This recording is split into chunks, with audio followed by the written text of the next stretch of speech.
Hey, what's going on, guys? We only have one unit to review today, but we're going to talk about Fina The Return.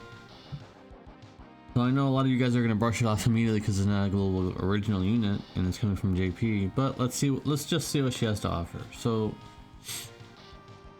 50% Avian and Demon Killer as a TMR, plus 4 little first cost per turn. That's not terrible. At least it's pretty useful for global, much more useful for global, because there could be eventually could be a demon and avian boss. The STMR, it would have been the best hat in the game if it wasn't for the crown. 80 magic, 100 spirit, 50% dark resistance as well, which I've used a few times just for that alone. Also beast and a quad killer, 50%.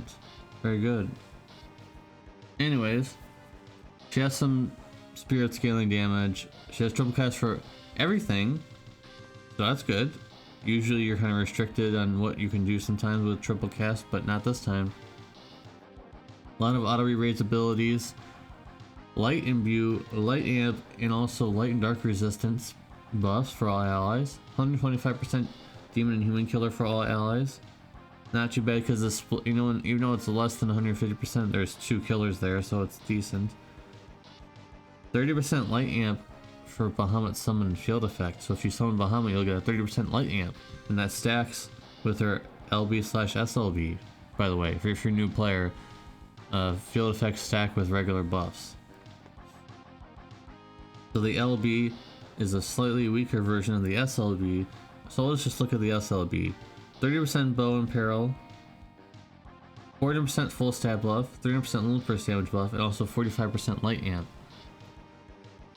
So there really isn't much of a variety when it comes to hers and Aerith, because they have the same light amp and they have the same stat buff, just that she has a 30% bow and peril, whereas Aerith has a rod and peril on her cooldown. So let's get into some cons. Since she's an SLB, she does not have a brave shift form, obviously, so she will not be able to use certain things in Clash of Worlds, for example. So all she has is that one form. Not really as flexible in comparison to Aerith in that regard, but she does have a 30% bow and peril, and also the light summon, which Aerith does not have. But she does have the same 45% light amp with the LB and SLB with no increases for whatever reason. I'm not sure why they chose that. And one of the biggest cons I've found, and a lot of these are kind of nitpicking, because I'm being more nitpicky because this is a premium unit, so I gotta be a little more nitpicky. But you gotta use Bahamut on her and not on your DPS, because she does not have that passive where she can summon any Esper. So you have to have Bahamut on her, which sucks. So you basically are giving up all the nice things that Bahamut can give your DPS, like several killers, for a 30% light amp, which in some cases might actually be worth it. The Avian Killer, I spelled Avian wrong apparently. Okay. The Avian Killer buff is locked on EX3, and it's really not that interesting because we don't really fight Avians. So you gotta go all the way to EX3 to get 100, 160%, whatever it is. I'm pretty sure it's 160% Avian Killer buff when we have 150% killers just fine. Don't need EX3 for that. And all the killers she has, it's fine, I guess, but it's not that amazing because she has really weak chaining. Like, her chaining isn't really gonna be blowing anyone's socks off, so just a little tiny bit of damage more than anything else. Remember, I said I'm being nitpicky. Anyways, I was already settled on giving her an 8 out of 10 just because it doesn't really do anything more than Aerith does, really, in most senses. The only thing you can look at is the Bahamut summon, so it's way better than Aerith in that regard, because you're getting a 30% plus 45% light amp, so it's far better than Aerith.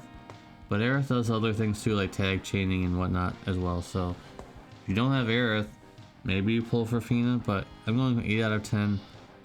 I've used her on several occasions, but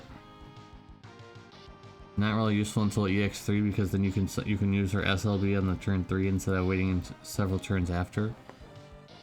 And yeah, that's about it, guys. Is she worth the premium tag? Not really. She'd be much better off being a regular unit, in my opinion. The vision card really isn't that amazing, except for one fight in particular that hasn't come to Global yet.